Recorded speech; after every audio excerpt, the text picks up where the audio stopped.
On March 14, 1849, the county courthouse in Lowndes County, Alabama, burned to the ground in what officials called an unfortunate accident caused by an overturned lamp. But among the ashes, investigators found something that didn't match the official story. 3 sets of human remains in the basement, chained to iron rings embedded in the stone walls.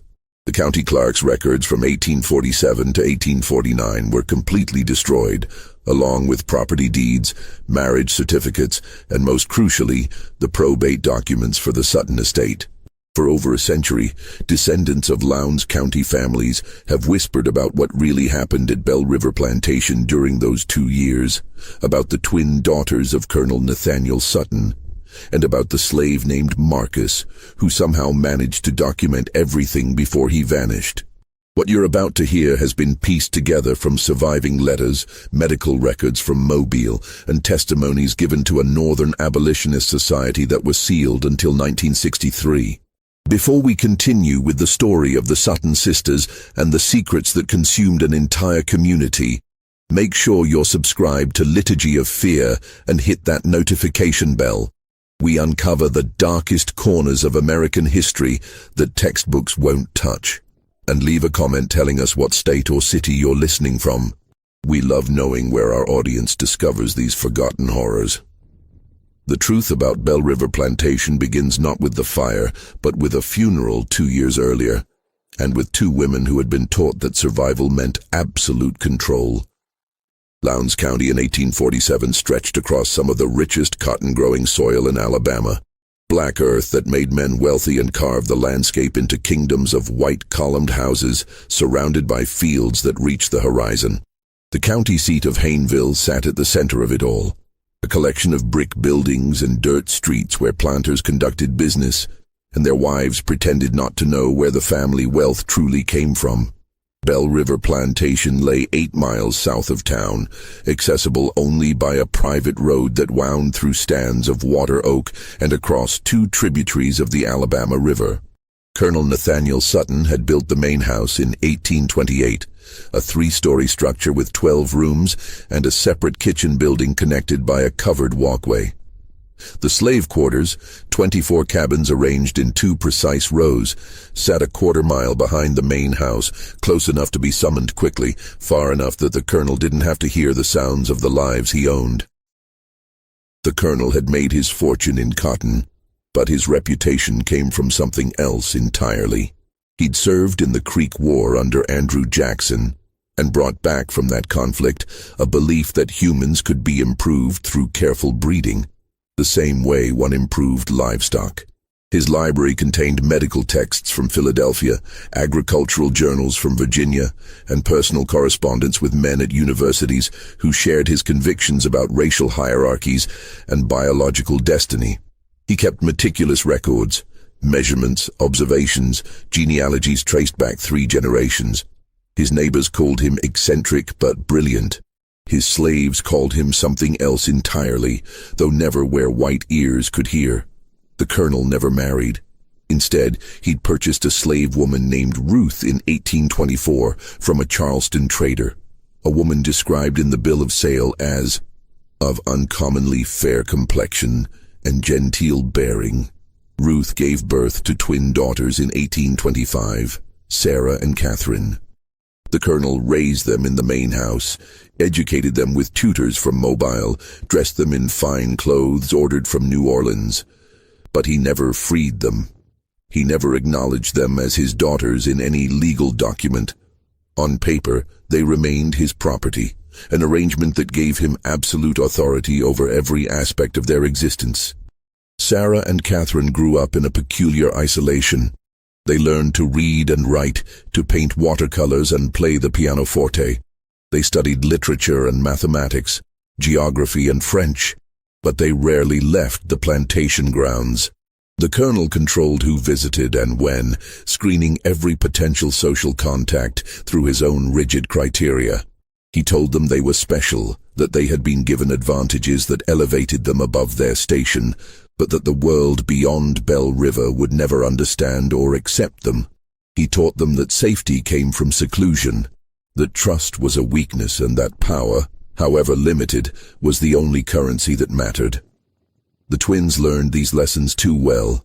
They developed their own language of glances and gestures, finishing each other's sentences, sometimes falling silent for days and communicating only through notes passed across the dinner table. They wore identical dresses in coordinating colors, Sarah in deep green, Catherine in midnight blue. They read the same books at the same pace, one starting at the front, one at the back, meeting in the middle. They shared everything: hairbrushes, jewelry, secrets, and eventually something darker. Their mother Ruth died in 1839, officially from pneumonia, though the slave quarters whispered about bruises on her arms and fear in her eyes during her final weeks. After her death, the colonel's control over his daughters tightened like a noose. He installed locks on their bedroom doors that could only be opened from the outside. He required them to submit weekly written reports on their activities, their thoughts, their dreams. He began testing them, leaving valuables in obvious places to see if they would steal, introducing them to male visitors to observe their reactions, creating situations designed to reveal any hidden rebellions. The plantation itself prospered through these years. By 1847, the colonel owned 63 enslaved people whose labor produced 142 bales of cotton annually. He sold his crop through factors in Mobile and invested the profits in more land, more slaves, more books for his ever-growing library. The slave population at Bell River had an unusual demographic profile and disproportionate number of light-skinned individuals, more children than the birth rate should have produced, and a disturbing pattern of families separated and sold away just as children reached adolescence. The overseer, a man named Jonas Pritchett, had worked at Bell River for 15 years. He lived in a cottage near the slave quarters and carried out the colonel's orders with mechanical precision. Pritchett kept his own records: punishment logs, work assignments, dietary restrictions for slaves the colonel had designated for his breeding program. These notebooks, written in Pritchett's cramped handwriting, documented atrocities with the casual tone of farming reports. Which women were forced into which cabins, which children were sired by which men, which pregnancies were terminated and by what methods. In the main house, Sarah and Catherine understood more than their father realized. They read his journals when he traveled to Mobile on business. They listened at doors and gathered fragments of conversations between Pritchett and the colonel. They knew what happened in the quarters after dark, knew which of the slaves were their half-siblings, knew that their father viewed human beings as experimental subjects in his personal laboratory of racial theory, and they learned to hate him with a cold, patient fury that would have terrified him if he'd recognized it. The morning of February 3rd, 1847 arrived with unseasonable warmth, temperatures climbing into the low 60s even before noon. Colonel Sutton had spent the previous evening in his study, working by lamplight on correspondence with a professor at the Medical College of South Carolina. The household staff noticed nothing unusual when he failed to appear for breakfast. He often worked through the night and slept late. It was Pritchett who found him at 10:30, slumped in his leather chair with papers scattered across his desk. The colonel's face had a greyish tinge, and when Pritchett touched his hand to wake him, the skin felt cold and waxy. Dr. Amos Grayfield arrived from Hayneville 2 hours later and pronounced Colonel Nathaniel Sutton dead, estimating the time of death as sometime between midnight and dawn.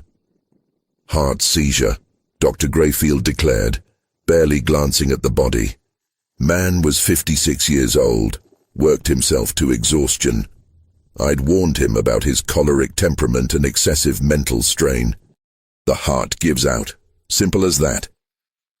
But several details didn't align with this tidy diagnosis. The colonel's dinner tray, brought to the study at 8 o'clock the previous evening, sat on a side table with the food barely touched. A cup of coffee, long since gone cold, showed a peculiar residue at the bottom, a fine sediment that glittered faintly in the lamplight. The colonel's final letter, addressed to his attorney in Mobile, remained unfinished mid-sentence. I have made certain arrangements regarding the future of my daughters, which must be executed precisely as stipulated, for their own protection, and for the preservation of my life's work. Should any person attempt to—" The sentence ended there, the pen trailing off the page, as if his hand had suddenly lost strength.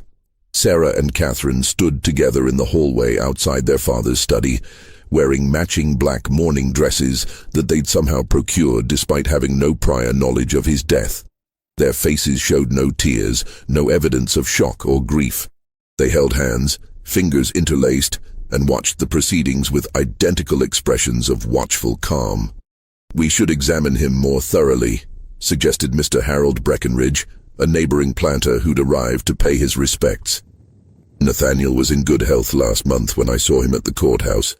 This seems rather sudden." The colonel worked himself into the grave. "Doctor," Grayfield snapped, irritated at having his professional judgment questioned. "I've seen it 100 times. The body simply gives out. Now, if you'll excuse me, I need to speak with the daughters about funeral arrangements." But Dr. Grayfield never got that conversation. Sarah addressed him first, her voice perfectly modulated and cold as January rain. "Dr. Grayfield, we appreciate your prompt attendance. The funeral will be held 3 days hence with burial in the family plot. Mr. Jeremiah Osgood, our father's attorney from Mobile, has been summoned and should arrive by tomorrow evening. Until such time as the will is read and the estate settled, Catherine and I will manage the plantation affairs.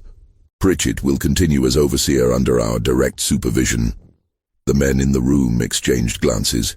Women didn't manage plantations, certainly not unmarried women barely 22 years old. And there was something else, something they couldn't quite articulate, a sense that Sarah and Catherine had been waiting for this moment, that they'd rehearsed these words and knew exactly how events would unfold. "Now, Miss Sarah, Mr. Breckenridge began in the patronizing tone men reserved for women discussing matters beyond their comprehension. "You can't seriously expect to—" "Our father educated us specifically for this eventuality," Catherine interrupted, her voice a mirror of her sister's. "We understand crop rotation, market factors, the management of field labor. We've studied his methods for years.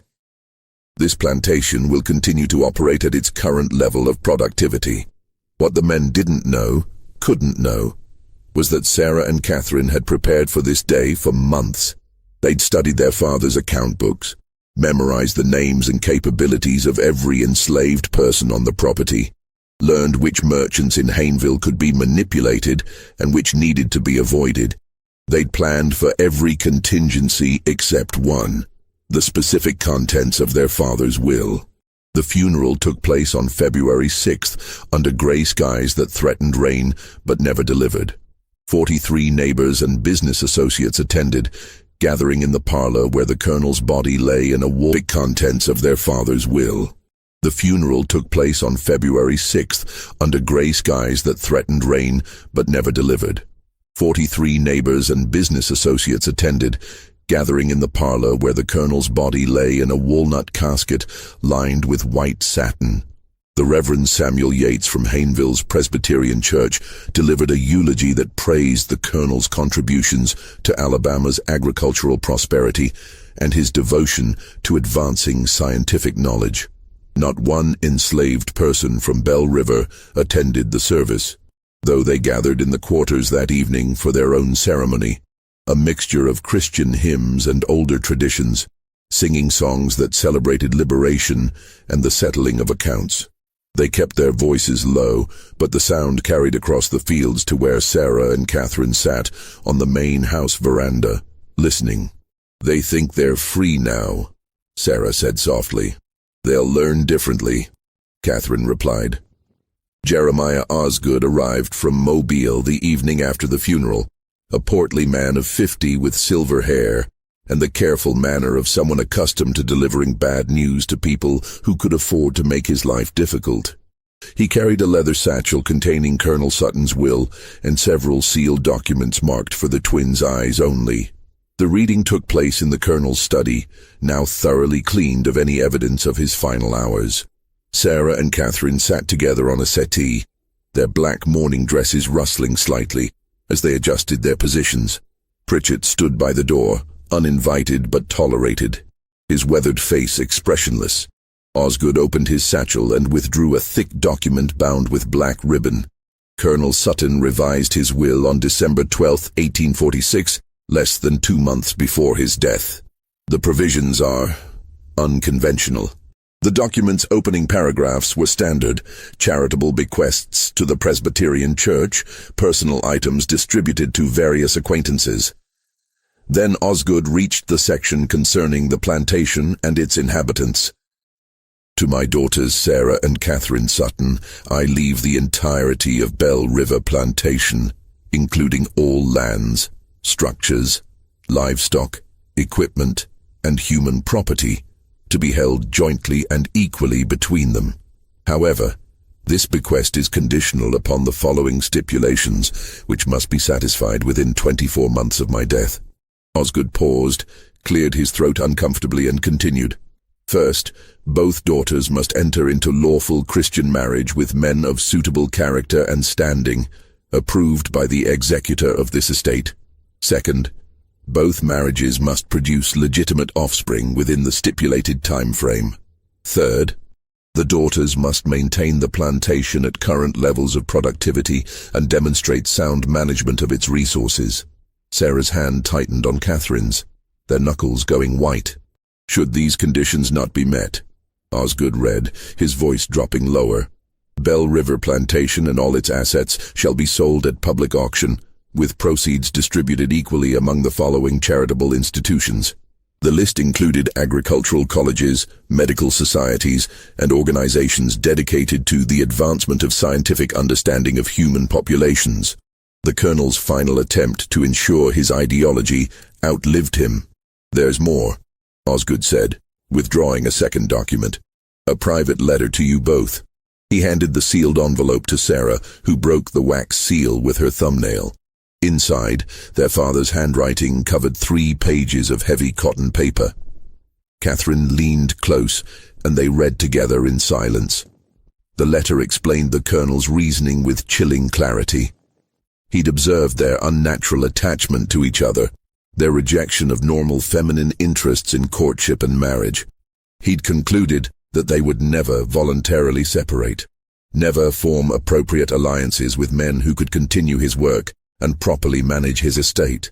So he'd created a situation where they had no choice: marry and procreate, or lose everything. But the letter's final paragraph contained something more disturbing. I have made arrangements to ensure you choose wisely. My network of correspondence extends throughout the state and beyond. They will be watching, reporting back on your conduct and your choices. Remember always that you are what I made you, and you cannot escape the fundamental truth of your nature, no matter how you might pretend otherwise. The blood that flows through your veins is both your privilege and your prison. Sarah folded the letter carefully and placed it back in the envelope. When she looked up at Osgood, her expression betrayed nothing. We understand the terms. Who serves as executor? I do, along with Mr. Breckenridge as co-executor. We're charged with approving any marriage proposals and ensuring the conditions are met. 24 months, Catherine said. That gives us until February 1849. Correct. I must say, ladies, your father's provisions are highly irregular. Most attorneys would have counseled against. Our father's mind was entirely his own, Sarah interrupted. We'll comply with his wishes. Now, if you'll excuse us, we have plantation business to attend to. After Osgood left, promising to return in 6 months to assess their progress, the twins remained in the study. They sat in their father's chair, Catherine on the seat, Sarah perched on the armrest, and looked at the walls lined with journals and medical texts, at the ledgers documenting 2 decades of human experimentation disguised as agricultural management. We can't find suitable husbands in 24 months, Catherine said finally. He knew that. He designed this to fail. Not if we control every variable, Sarah replied. Father taught us that much. He believed humans could be bred like livestock, that every aspect of reproduction could be managed and directed. We'll prove him right, just not the way he intended. What are you suggesting? Sarah stood and moved to their father's desk. pulling open the bottom drawer where he'd kept his most private records. She withdrew a leather-bound journal and flipped it open to a page marked with a silk ribbon. Father's breeding logs. He documented everything, which combinations produced which results, which bloodlines he considered superior, which individuals he designated for his program. Catherine joined her, reading over her shoulder. The entries were clinical, dehumanizing, describing people as if they were cattle. Purchased male, approximately 25 years, from Williamson Estate. Good teeth, strong back, quick to learn tasks. Letters visible on back indicate prior ownership in Virginia, paired with female number 4. Results: 1 male child, sold 1837. 1 female child, retained for future breeding. He was a monster, Catherine whispered. He was, Sarah agreed. But he was also thorough, and somewhere in these records is the solution to our problem. Over the following weeks, Sarah and Catherine absorbed themselves in their father's documentation. They discovered the full scope of his obsessions, journals spanning 20 years, detailed genealogies, physical measurements, observations on temperament and capability. He'd treated Bell River as a laboratory, its enslaved population as experimental subjects, all in service of his theories about racial hierarchies and human improvement. But within that documentation they found something unexpected, evidence of intelligence, resilience, and resistance among the very people their father had tried to reduce to data points. Slaves who'd taught themselves to read despite prohibitions. Women who'd used herbs and folk knowledge to control their own fertility, quietly subverting the Colonel's breeding program. Men who'd sabotaged equipment and slowed productivity in ways that appeared accidental. Their father had noted these deficiencies without recognizing them as acts of rebellion. One name appeared repeatedly in the later journals, always with annotations of frustration: Ruth, their mother. The Colonel had purchased her expecting a compliant bearer of children for his experiments. Instead, he'd found a woman who resisted him in subtle, persistent ways, teaching her daughters to read when he was away, whispering to them about the life she'd known before slavery, planting seeds of doubt about his absolute authority. She tried to protect us, Catherine said, tracing her finger over their mother's name in the ledger. Even when she couldn't save herself. Then we owe her more than survival, Sarah replied.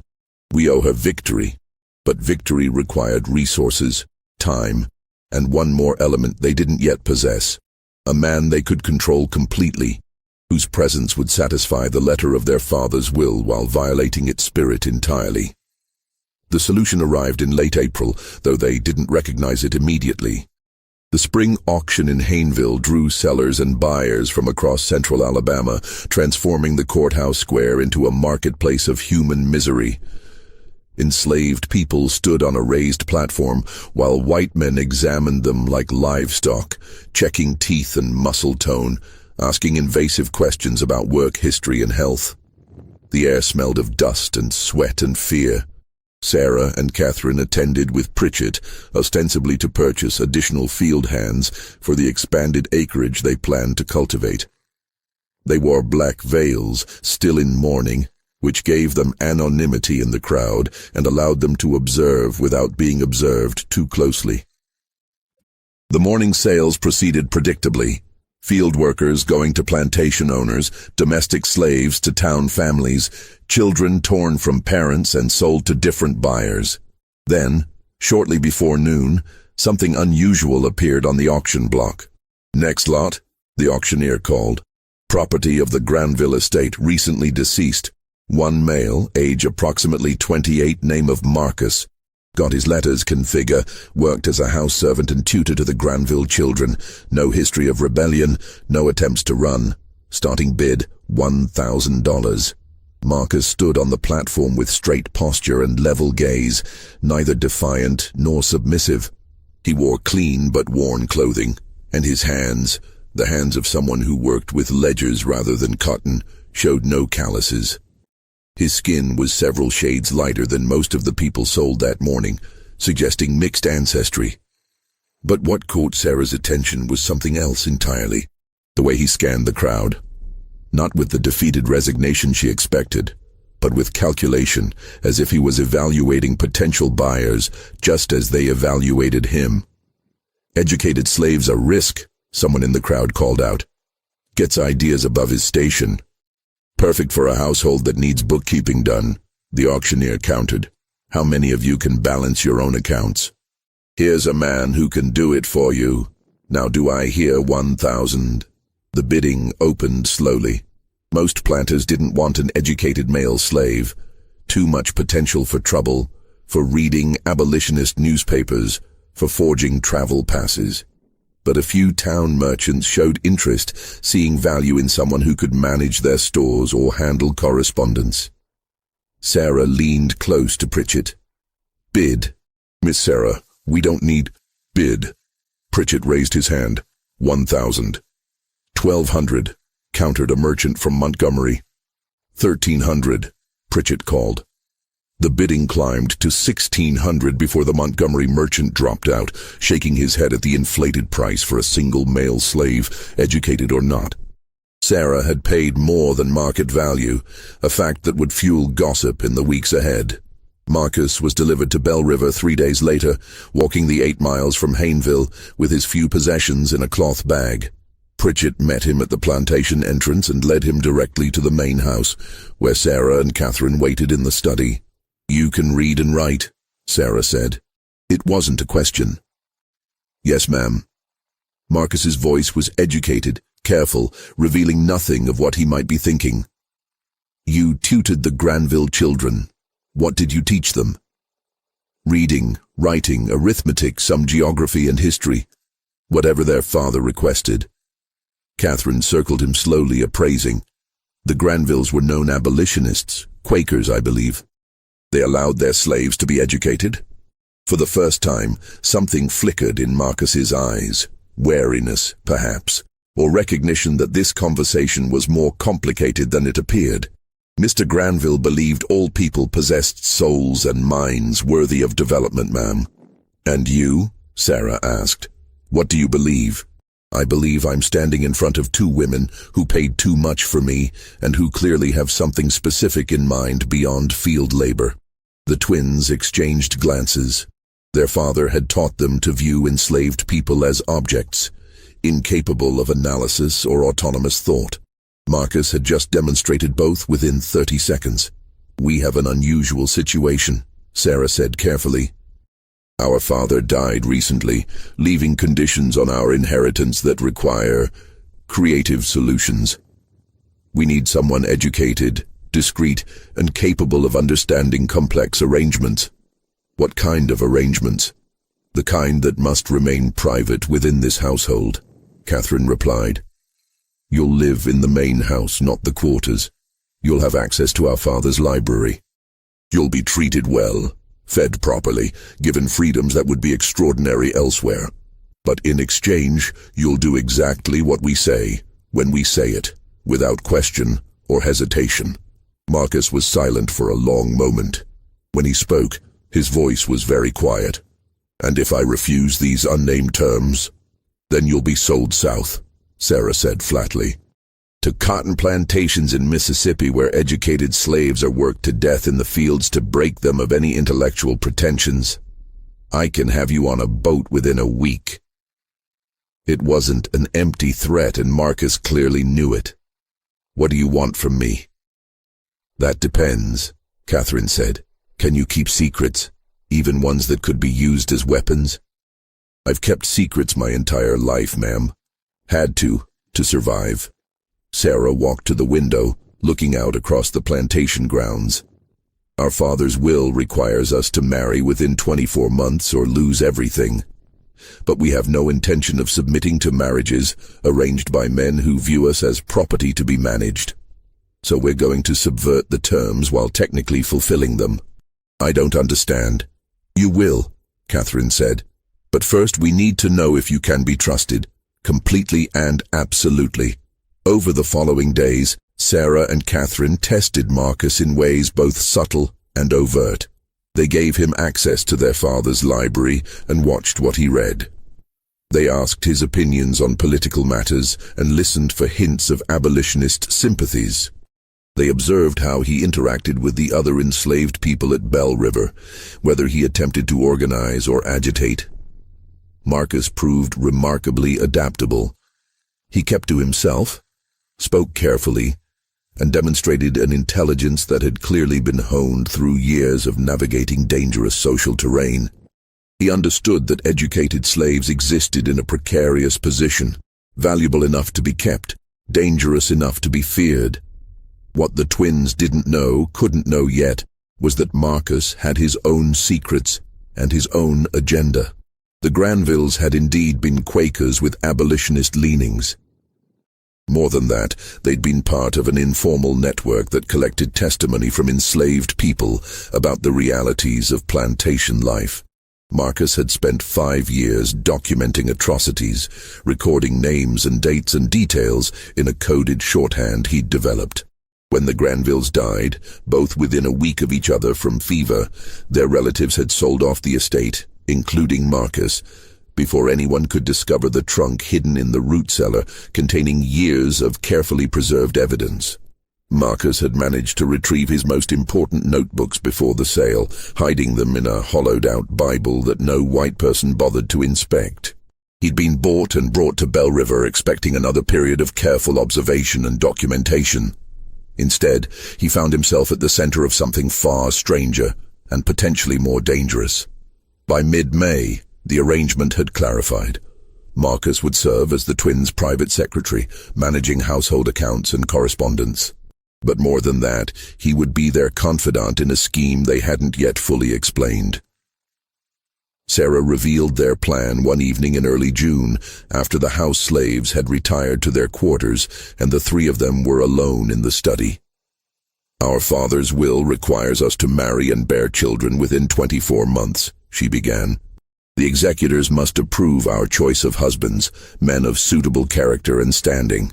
But the will says nothing about the husbands being suitable for us, only that they meet external criteria." "I'm not following," Marcus said. Catherine smiled, and there was something almost feral in it. "We're going to marry men we can control completely. Elderly men, or sickly ones, or men desperate enough for the connection to a wealthy plantation that they'll agree to any terms. Men who will give us legal legitimacy without interference in how we run Bell River." "And the children?" Marcus asked, though he was beginning to understand. "Biology is biology," Sarah said bluntly. "Our father spent 20 years proving that. Lineage can be strategically managed. The executors need to see marriages and pregnancies. They don't need to see what happens behind closed doors." The full implications hit Marcus like cold water. They wanted him to father their children, to create the appearance of legitimate heirs, while the twins maintained control through marriages that existed only on paper. "You're asking me to commit an act that could get all of us killed," he said slowly. "If anyone discovered—" "No one will discover," Catherine interrupted. "We control this household completely. The marriages will be arranged carefully. We'll manage every detail, every possible witness, every piece of evidence. You'll be protected." "Protected?" Marcus laughed bitterly. "I'm a slave. There's no protection for me if this fails. You'll be ruined socially, perhaps sent away somewhere. I'll be hanged or burned alive, which is why you'll be motivated to ensure it doesn't fail," Sarah said. "And in exchange, you'll receive something worth the risk." "What could possibly be worth—" "Freedom," Catherine said quietly. "Documented legal freedom. And enough money to go north and start a new life. We'll wait until after the children are born and the estate is secure. Then we'll manumit you, provide funds, and send you away with a cover story that holds up to scrutiny." Marcus looked between them, searching for deception or false promises. "And if I refuse?"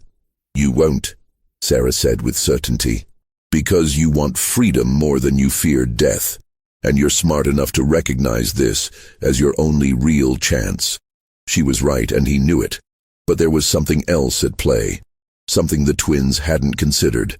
Marcus saw in their scheme not just a path to personal freedom, but an opportunity to document and expose the entire system.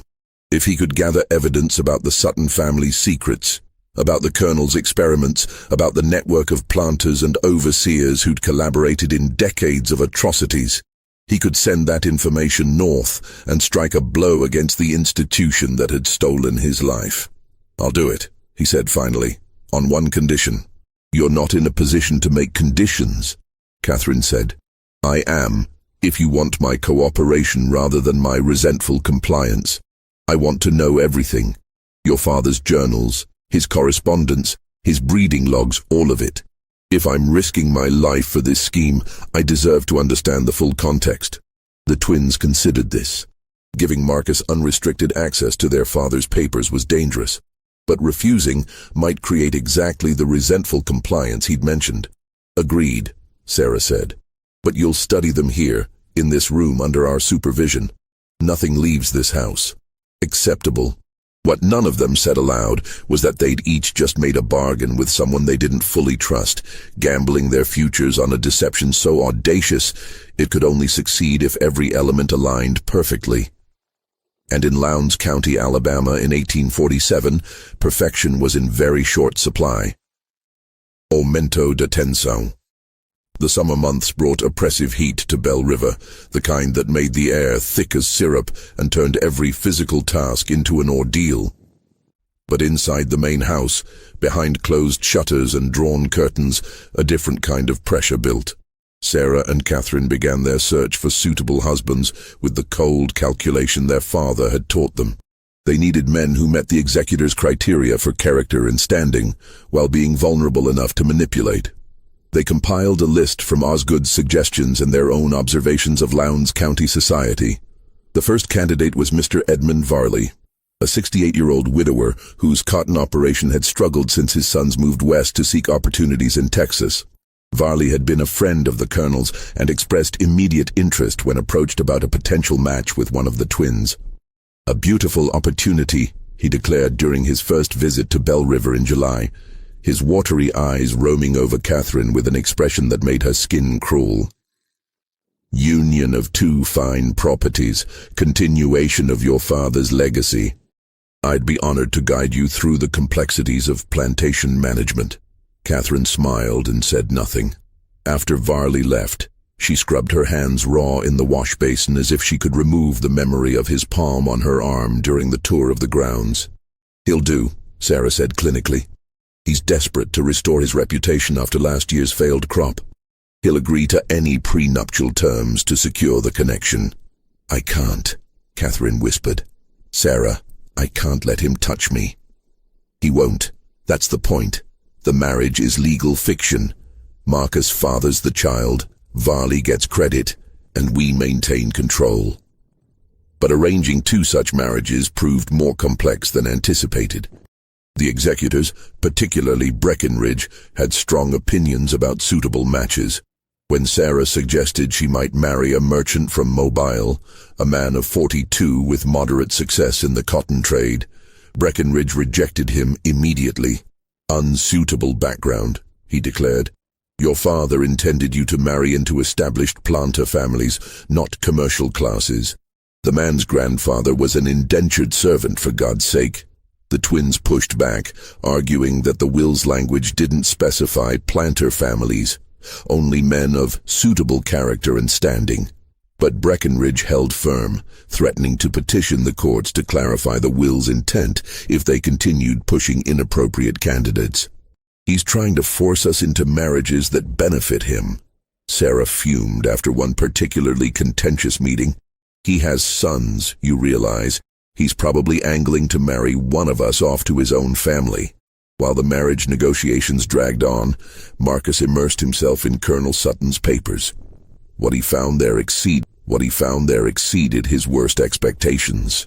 The Colonel's breeding program had operated for 2 decades with systematic brutality. He'd forced specific pairings, sold away children who didn't meet his criteria, and separated families with no consideration for human bonds. He documented everything in clinical language that dehumanized people into data points. Female number 7 shows resistance to breeding assignments. Recommend increased discipline and isolation to induce compliance. But the journals also contained something else, evidence of a network. The colonel hadn't worked in isolation. He corresponded with other planters, with medical professionals, with academics at southern universities. They exchanged research findings, compared methodologies, and discussed ways to advance their theories about racial hierarchies and human improvement. Marcus began making careful copies of the most damning entries, using paper Sarah provided for household accounts and writing late at night when the twins had retired. He developed a system for hiding his copied pages inside a hollowed-out section of his mattress, building a secret archive that would eventually travel north. But he also began to notice something the twins didn't mention: the pattern of illness among Bell River's enslaved population. In late July, 3 women in the quarters developed symptoms: lesions, fever, progressive weakness. Pritchett reported it casually, suggesting they be isolated and given minimal care until they recovered or died. But Marcus had read the colonel's private medical notes and recognized what he was seeing: syphilis. The colonel had infected multiple women, either deliberately as part of his research or through his systematic sexual abuse. Now the disease was spreading through the quarters, passed between couples, transmitted from mothers to infants. Marcus brought his findings to Sarah and Catherine one evening, laying out the medical texts he'd found with their father's annotations. Your father gave them syphilis. Either he contracted it himself and spread it, or he exposed them deliberately. The journals suggest both. And it's killing them. Catherine's face went pale. How many? At least 7 showing symptoms now, but syphilis can remain dormant for years. There's no way to know how many are infected without proper medical examination, and even then, he trailed off, the futility evident. Sarah stood abruptly and walked to the window, her back rigid. Can it be treated? Mercury treatments sometimes, but they're almost as dangerous as the disease itself, and expensive, and would require a doctor willing to treat enslaved people properly, which... Marcus didn't need to finish that sentence either. Do it anyway, Sarah said without turning around. Purchase whatever medicines are needed from Mobile. Have Dr. Grayfield come out, and if he refuses to treat them adequately, find someone who will. Miss Sarah, the cost... I don't care about the cost. Our father did this. We're not going to let them die from his depravity. It was the first crack in the facade Marcus had seen, the first indication that the twins might be motivated by something beyond self-preservation. He filed it away as valuable intelligence. Dr. Grayfield arrived 2 days later, irritated at being summoned to treat slaves. He examined the sick women with barely concealed disgust, confirmed the diagnosis, and prescribed mercury treatments with the cheerful confidence of someone who didn't particularly care whether the patient survived. Course of treatment takes months, he said, washing his hands in the basin a house servant provided. Can't guarantee results. Frankly, might be more economical to just isolate them and let nature take its course. Replace them with healthy stock. We'll take your prescription, Catherine said coldly, and we'll need you to examine the entire slave population. Everyone. Identify all potential cases. Grayfield's eyebrows rose. That's 40+ people. The expense is ours to bear. When can you begin? The examinations took place over 3 days in August, conducted in a cabin Pritchett cleared for the purpose. Grayfield worked with mechanical efficiency, noting symptoms in a ledger and dispensing diagnoses with the bedside manner of a livestock inspector. The final count was worse than Marcus had feared. 14 confirmed cases, another 8 probables. Nearly a third of Bell River's enslaved population had been infected by the colonel's systematic abuse. Sarah and Catherine absorbed this information in silence. Then Sarah made a decision that would have shocked their father and confused their neighbors. We're treating all of them, she announced. Purchase the mercury, the bandages, whatever's needed. Improved rations for the sick. They need strength to survive the treatment. Reduced work quotas. And Marcus, you'll oversee the treatments. Keep detailed records of who receives what and their progress. Miss Sarah, Pritchett objected. "This is going to cost thousands of dollars and reduce productivity significantly. Your father would never—" "Our father did this to them," Catherine interrupted. "We're correcting his damage. The expense is irrelevant." What the twins didn't articulate, even to each other, was the complex motivation behind their decision. Partly it was pragmatic. Dead slaves couldn't work, and the plantation's value depended on its labor force. Partly it was guilt, recognizing their complicity in their father's system even as his victims. But partly it was something else, something neither wanted to examine too closely. The recognition that their father's greatest crime wasn't the specific atrocities he'd committed, but the fundamental belief that other people existed only as instruments for his purposes. They'd been raised to think the same way. Now, confronted with the human cost of that worldview, they were being forced to choose what kind of people they would become. Marcus watched these developments with growing confusion. He'd expected to find monsters at Bell River, people who viewed him as less than human. Instead, he'd found two women who'd been made into something twisted by their father's abuse, who were now struggling to untangle their own humanity from the poison he'd fed them. It didn't make them allies. It didn't mean he trusted them. But it complicated his simple narrative of oppressor, and oppressed in ways that made his documentation more difficult. While Marcus grappled with moral complexity, the marriage negotiations reached a crisis point.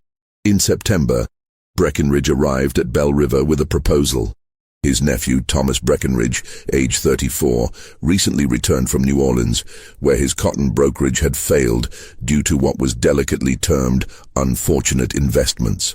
Thomas needed a fresh start and a wealthy connection. Sarah needed a husband the executors would approve. "Perfect match," Breckenridge declared, having already decided the matter. "Thomas has impeccable breeding, understands plantation management, and will provide the steady male guidance you require." Sarah met Thomas twice before reaching her conclusion. He was weak, vain, and deeply in debt, which made him perfect for her purposes. "I'll agree to the match," she told Breckenridge, "under specific conditions. A prenuptial contract giving me sole management of Bell River. Thomas receives an annual income but no decision-making authority over plantation operations, and the marriage doesn't take place until my sister's match is also arranged." Those terms are highly irregular.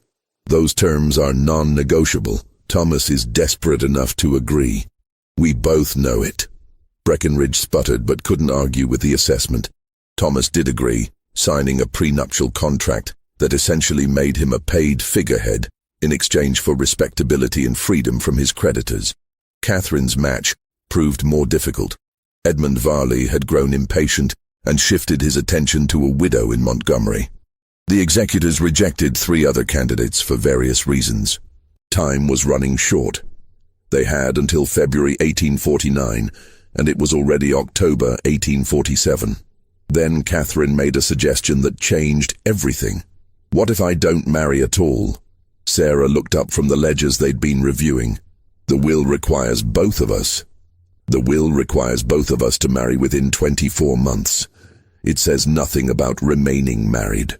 I could marry, become pregnant, and then accidents happen, especially to sickly husbands." The room fell silent. Marcus, sitting at the desk where he'd been copying correspondence, felt ice water run down his spine.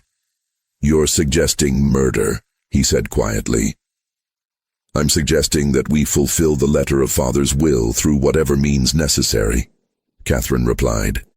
"He never specified the husbands had to survive." "Catherine," Sarah began, "don't pretend you haven't thought about it. Thomas Breckenridge is going to be a problem. He's weak but not stupid. Once you're married, he'll try to assert authority, pregnancy or not. Men like that always do. They can't help themselves." Sarah didn't argue, which was answer enough. Marcus understood in that moment that he'd badly miscalculated. He'd thought the twins were victims of their circumstances, trapped women trying to escape their father's control through desperate means. But they were their father's daughters in ways that went deeper than blood. They'd learned to view people as obstacles to be managed or removed. "If you're planning to kill anyone," he said carefully, "I want no part of it. That's not what I agreed to." "You agreed to do what we say," Catherine reminded him. "And you'll keep doing it because the alternative is being sold south, remember? Then sell me south. I won't be party to murder." The twins exchanged glances. Sarah spoke first, her voice softer. "Catherine's talking theoretically. We're not planning to kill anyone, but she's right that we need to consider all possibilities. This situation is more complicated than we anticipated." Marcus didn't believe her, but he also recognized he had no good options. If he refused to cooperate, they could indeed sell him away, and his documentation would be lost. If he reported their plans to authorities, he'd be dismissed, a slave's word against white women's, and likely executed for daring to make accusations. So he did what enslaved people had always done. He nodded, agreed, and began planning how to protect himself when the inevitable violence came. November brought the first frost and a new development. Sarah's wedding to Thomas Breckenridge was scheduled for December 15th. The ceremony would take place at Bell River, with Reverend Yates officiating. Catherine would serve as maid of honor. The executors would attend to witness the fulfillment of the first condition. But behind the wedding preparations, darker plans took shape. Sarah and Marcus began their physical relationship in early November, clinical encounters that took place in the locked study after Catherine retired. Sarah approached it with the same cold efficiency she applied to plantation management. This was reproduction, not intimacy, a biological function necessary to achieve a goal. Marcus found it profoundly disturbing, not because of the racial taboo they were violating, though that danger hovered over every encounter, but because of the emotional emptiness of it, the way Sarah could separate physical acts from human connection so completely. "My father did this to dozens of women," she said one night afterward as they lay apart on the study floor. "Forced them into exactly this situation. And I swore I'd never be like him. Yet here I am." "You're not forcing me," Marcus said, though it wasn't entirely true. The threat of being sold south hung over everything. "Aren't I? You're enslaved. By definition, you can't consent. I tell myself this is different because I'm offering you freedom afterward.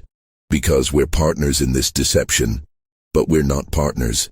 I own you. There's no consent possible in that dynamic." It was the most honest thing she'd said to him, and it made everything worse because it meant she understood exactly what she was doing, and did it anyway. By mid-November, Sarah was pregnant. Dr. Grayfield confirmed it during a visit to check on the syphilis treatments. The executors were delighted. One condition satisfied, one more to go. Thomas Breckenridge, who'd arrived at Bell River 2 weeks earlier to prepare for the wedding, accepted the news with the oblivious pleasure of a man who believed his own virility explained everything. Catherine's situation remained unresolved. She'd rejected 6 potential husbands, frustrating the executors and running the calendar dangerously close to the deadline. Then, in early December, she made an announcement. "I've found someone acceptable, Mr. Lawrence Kemper, widower, age 51, with a small plantation in Wilcox County. Moderate means respectable reputation, no children from his first marriage. I'll need to meet him," Breckenridge said. "Of course, he'll visit next week." Lawrence Kemper arrived on December 8th. A thin, nervous man with graying hair and a persistent cough that suggested consumption. He spoke little, deferred to Catherine constantly, and seemed pathetically grateful for her attention. "He's perfect," Catherine told Marcus after Kemper had left, dying slowly, desperate for companionship, and too weak to assert any authority. "The executors will approve him because he meets their surface criteria, and he'll be dead within a year, leaving me a widow free to do as I please. You're going to let him die of consumption? I'm going to let nature take its course. Is that murder, Marcus? Marrying a sick man knowing he won't survive?" Marcus had no answer that didn't sound like moral evasion. Sarah's wedding took place on a cold, clear December day. 40 guests attended. filling Bell River's parlor with the smell of perfume and wood smoke from the fireplaces. Reverend Yates performed the ceremony with his usual ponderous solemnity. Thomas Breckenridge looked pleased with himself, clearly believing he'd secured a valuable prize. Sarah wore a dress of ivory silk that Catherine had sewn, and her expression throughout the ceremony was as blank as a porcelain doll's. Marcus watched from the back of the room, technically serving as additional household staff for the event. He saw Sarah speak her vows without hesitation, saw her accept Thomas's kiss with perfect composure, saw her smile and accept congratulations from guests who had no idea what kind of performance they were witnessing. That night, after the guests had departed and Thomas had drunk himself into a stupor in his new quarters, Sarah came to the study where Marcus waited. "It's done," she said simply. "The first condition is satisfied." "And Thomas?" "Will do as he's told. I made that very clear during our wedding night conversation. He gets a comfortable life, an annual income, and the appearance of authority. In exchange, he stays out of my way and doesn't ask questions about how this plantation operates." He agreed to that. He agreed to avoid being exposed as a fraud who embezzled from his business partners in New Orleans. "I purchased his cooperation with threats, Marcus, the same way I purchased yours. I'm my father's daughter, remember?" The bitterness in her voice was new, and Marcus recognized it as dangerous. Sarah was beginning to hate herself for what she was becoming, which meant she might do something unpredictable to prove she was different from her father, or something terrible to prove she didn't care.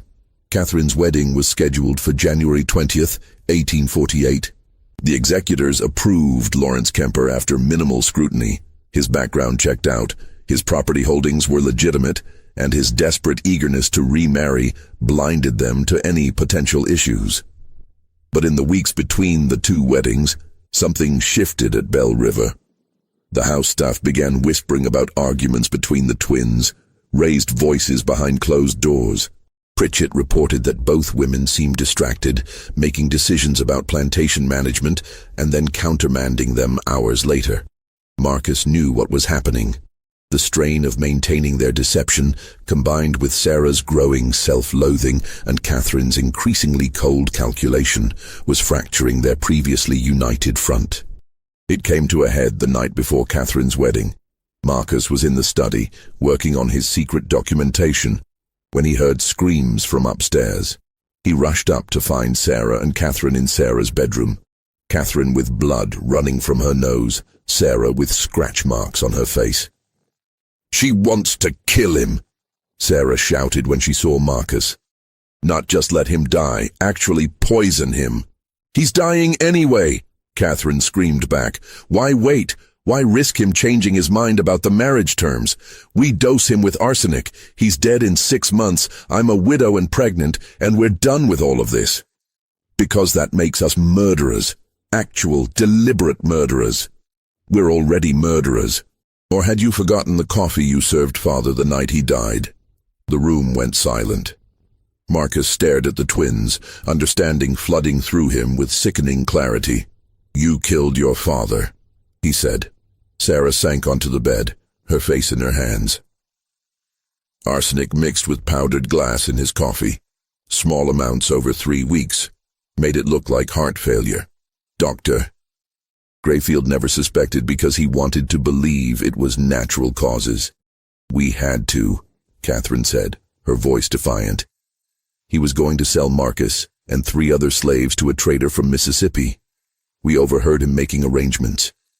And he was planning to force us into marriages with men he'd selected, men who would have helped him continue his breeding program.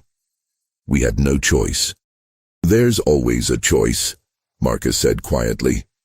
"Easy for you to say," Catherine snapped. "You're not trapped in a cage built by a man who viewed you as a biological experiment. I'm trapped in a cage too, just a different kind, and I've never killed anyone to escape it."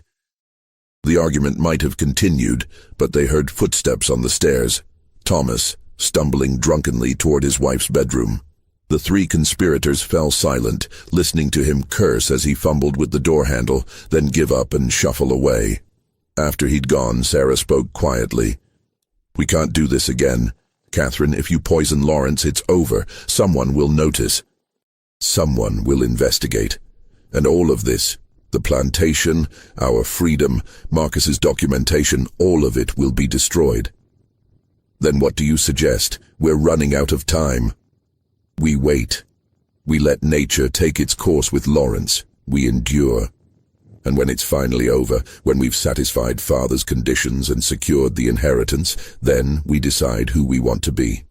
Catherine didn't answer immediately. When she did, her voice was tired. I don't know if I can endure anymore. I don't know if there's anything left of me to save. Marcus, watching them, realized he'd been documenting the wrong story. He'd focused on the Colonel's atrocities, the systematic abuse, the breeding program. But the real horror of Bell River wasn't what had been done to enslaved people, though that was horror enough. It was what had been done to the twins themselves, the way their father had twisted them into weapons and then aimed them at each other. They were victims and perpetrators simultaneously, trapped in roles they hadn't chosen, but were now performing with increasing desperation. And Marcus was trapped with them, his own survival dependent on a scheme that seemed more likely every day to end in catastrophic violence. Catherine's wedding to Lawrence Kemper took place on January 20th, 1848, a smaller affair with only 20 guests. Kemper looked skeletal, his cough worsening in the January cold. He needed Catherine's support to walk to the parlor where Reverend Yates waited. The ceremony lasted 12 minutes. When Yates pronounced them married, Kemper attempted to kiss his bride but was seized by a coughing fit that left blood on his handkerchief. Consumption's got him good, Dr. Grayfield muttered to Breckenridge. Give him 6 months, maybe less. Lawrence Kemper moved into Bell River that evening, taking a bedroom far from Catherine's. He seemed pathetically grateful for every small kindness, thanking servants repeatedly for bringing him water and stoking his fire. Catherine and Marcus began their encounters in early February. Unlike Sarah's bitter honesty, Catherine treated it as another transaction to be completed efficiently. She scheduled specific times and afterward left without conversation. By March, Catherine was pregnant. Lawrence Kemper, confined to his bed by worsening illness, accepted the news with confused pleasure. Thank God, he wheezed. You'll have something to remember me by. The executors visited in April to verify both pregnancies. They found everything in order. Both twins married, both pregnant, cotton production maintained. Breckenridge pronounced himself satisfied. Meanwhile, Marcus spent his nights documenting everything. He now had evidence of the Colonel's breeding program, the syphilis epidemic, the poisoning, and the marriage scheme. But he still couldn't figure out how to get the documents north without being. During dinner, Sturgis mentioned spending time in Philadelphia. Marcus caught the emphasis, a known abolitionist center. He made a small hand gesture, a sign used by Underground Railroad operatives. Sturgis paused mid-sentence, his eyes flickering to Marcus, then continued without missing a beat. Later, Marcus approached him near the stable. I have documents, evidence of crimes. It needs to reach Philadelphia. After consideration, Sturgis agreed. Marcus spent 10 days copying his most crucial documentation onto thin paper, writing in microscopic hand. He documented the Colonel's experiments, the forced breeding, the syphilis epidemic, the poisoning, and his own role in the twins' scheme. He enlisted Isaiah, a field worker, to deliver the documents to Sturgis in Selma. 2 weeks later, Isaiah returned confirming delivery. Marcus felt simultaneously liberated and terrified. The evidence now existed beyond the twins' control. But if discovered, he was a dead man. Summer brought mounting tension. Sarah's pregnancy advanced normally, though she grew increasingly withdrawn. Thomas Breckenridge took to drinking heavily. Lawrence Kemper lingered in his sick room, attended by patient servants. Then Sarah began visiting Lawrence, bringing him books. He'd been a teacher once, he explained. Before inheriting a plantation, he'd never learned to manage properly. I'm just a school teacher who wanted to read books, he said weakly. Is that so terrible? Sarah had no answer. On August 17, 1848, Lawrence Kemper died in his sleep from consumption. He was buried 3 days later, his brief presence memorialized with a simple headstone. Lawrence Kemper, 1797-1848, he found peace at the end. Catherine was now a pregnant widow, the will's conditions fulfilled. But something changed in her after Lawrence's death, guilt, even though she hadn't actively killed him. In mid-September, a woman appeared claiming to be the colonel's half-sister, threatening lawsuits if not given a settlement. The twins knew she was a fraud, but before they could act, she approached Pritchett with a bribery offer. Pritchett reported it immediately. Armed with this evidence, the twins confronted the fraud and her lawyer in Hayneville. The meeting was brief and brutal. They left Alabama within 24 hours. But the incident revealed their vulnerability. Until the babies were born, they remained targets. In late October, everything nearly unraveled. Thomas Breckinridge, drunk after winning at cards, mentioned that Sarah had been pregnant within weeks of their marriage. Surprisingly quick timing. Word spread through Lowndes County within days. The scandal hit Bell River like a thunderstorm. Breckinridge arrived demanding explanations. Sarah made a decision. She stood before prominent neighbors, 7 months pregnant, and delivered a calculated confession. "I was violated," she said steadily. "Before our marriage, Thomas and I were intimate. I became pregnant. Rather than cancel the marriage and face ruin, we proceeded with the ceremony. It was wrong, it was sinful, but it doesn't invalidate our father's will." The men exchanged uncomfortable glances. Premarital intimacy was scandalous but not unprecedented. Sarah's frank admission made the story believable, a lie that protected the greater deception underneath. "What about your sister?" Breckinridge asked. "Catherine's situation is entirely proper." Breckinridge studied her carefully but had no evidence to disprove her story. "This matter is closed," he declared finally. "The will's conditions have been met." After everyone left, Sarah collapsed in the parlor, her composure finally breaking. Sarah went into labor on November 14, 1848. The labor lasted 18 hours. At dawn on November 15th, a baby's cry pierced the morning silence. "A girl," the midwife announced. "Small but healthy." Sarah lay exhausted against the pillows, her daughter wrapped in blankets beside her. The baby had dark hair and ambiguous features, useful in a house built on lies. "She's free," Sarah whispered. "That's all that matters." Catherine delivered on December 7th after 12 difficult hours, the umbilical cord wrapped around the baby's neck. The midwife worked with calm efficiency until a weak cry confirmed survival. "Another girl," she said. "She's a fighter." Catherine looked at her daughter, darker than Sarah's child, with features requiring careful explanation. "I'm calling her Ruth, after our mother." "And mine will be Abigail," Sarah said through tears, "after the grandmother we never knew." The names honored women their father had erased. They were the first decisions the twins had made that weren't calculated for advantage. Simply mothers naming their daughters. The executors visited on December 20th to verify both births and finalize the estate transfer. Breckinridge examined the babies clinically, noted their existence, and pronounced the will's conditions fully satisfied. "Bell River Plantation is hereby transferred to Sarah Breckinridge and Catherine Kemper. The estate is officially closed." After he left, Sarah felt nothing. No triumph, no relief, just exhaustion. They'd won, but the cost had been enormous. Marcus entered carrying Abigail. "She wants her mother." As Sarah took her daughter, she made a decision. "We're keeping our promise. Your manumission papers will be filed next week. Funds sufficient to reach Philadelphia and establish yourself there." Marcus had been expecting delays. The directness caught him off guard.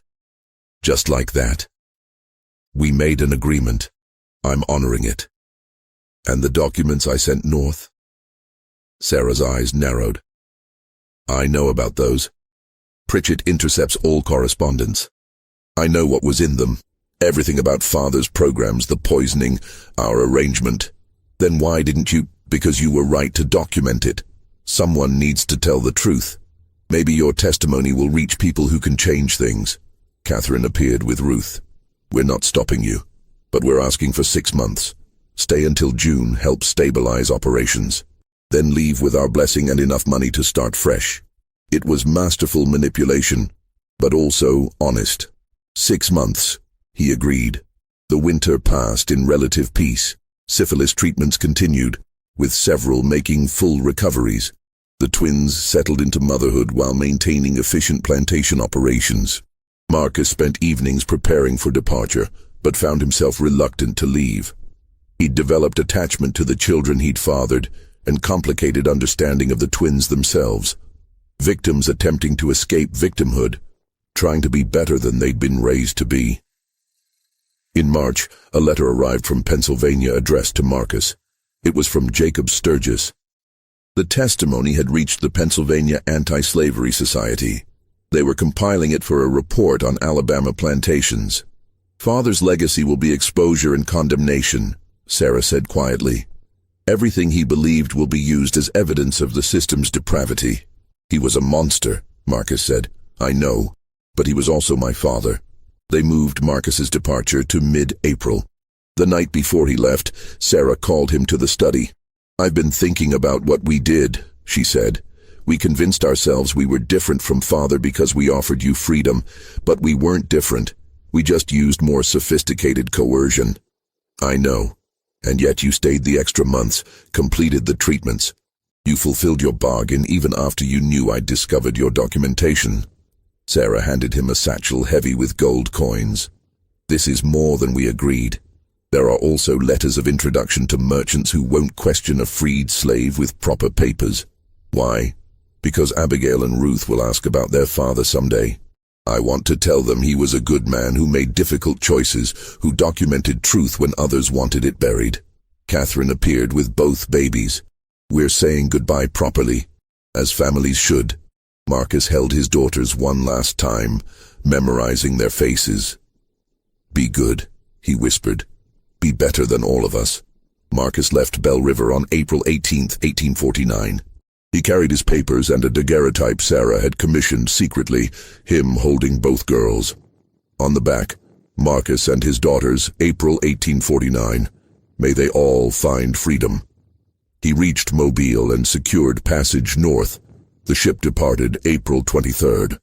He never returned to Alabama, but his testimony did.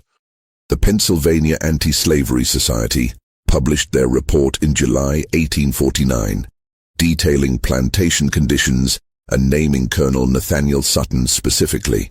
It caused outrage in northern states and fury in southern ones. In August, Harold Breckinridge began asking questions about how Bell River information had reached Pennsylvania. On September 3rd, he arrived with a sheriff and warrant to search for evidence of abolitionist activity. "Marcus was manumitted," Sarah replied calmly. "He left with our blessing. Whatever he did after is his business. He stole property, your father's journals." "My father's journals passed to us. We gave Marcus access as part of his duties. What he did with that access is speculation." The search lasted 3 hours. They found nothing. Catherine had burned everything potentially incriminating weeks earlier. Breckinridge was forced to leave empty-handed, though his parting words carried threat. "This isn't over. Eventually, someone will find the truth." After he left, Catherine said, "We need to disappear." It took 6 weeks. They sold Bell River for immediate cash, manumitted several key people with funds to establish themselves, and sold the remaining population to a Quaker merchant who'd promised transport to free states. Thomas received his property and cash settlement for agreeing never to contest the sale. On October 14, 1849, Sarah and Catherine boarded a ship in Mobile bound for New Orleans, traveling as widows with infant daughters. But before leaving Alabama, they made one final stop. On October 15th, a fire started in the Hayneville Courthouse basement. The building burned for 6 hours, collapsing before dawn. 3 bodies were found, identified as vagrants seeking shelter, though no one looked carefully at why they'd been chained in the basement. The investigation concluded an overturned lamp caused the accidental fire. Most county records from 1847-1849 were destroyed. Anyone trying to trace Bell River's history would find only fragments and gaps. Sarah and Catherine reached Wisconsin in December 1849. They purchased a small farm outside Madison using false identities, presenting themselves as widowed sisters starting over. Their daughters grew up knowing only that their mothers had come from Alabama, had escaped difficult circumstances, and that their father had been a good man who'd made sacrifices. Marcus established himself in Philadelphia as a bookkeeper. He never married, never had other children, never spoke publicly about Alabama. But he continued providing testimony and helped transport escaped slaves until the Civil War began. He kept the daguerreotype hidden, taking it out occasionally to look at his daughters' faces. In 1863, a Union lieutenant discovered a sealed trunk in Bell River's ruins containing journals and breeding logs that confirmed everything in the report and added new horrors. The documents became part of the case for why slavery needed complete abolition. Colonel Nathaniel Sutton's legacy became exactly what his daughters predicted: exposure, condemnation, evidence of systematic evil. But the full truth about Sarah and Catherine, about Marcus and the children, remained hidden in burned records and carefully constructed lies. The courthouse fire was never solved, the bodies never identified, the documents never recovered. And the truth about the Alabama twin sisters who shared one male slave between them until they both got pregnant remained buried in ash and silence for over a century.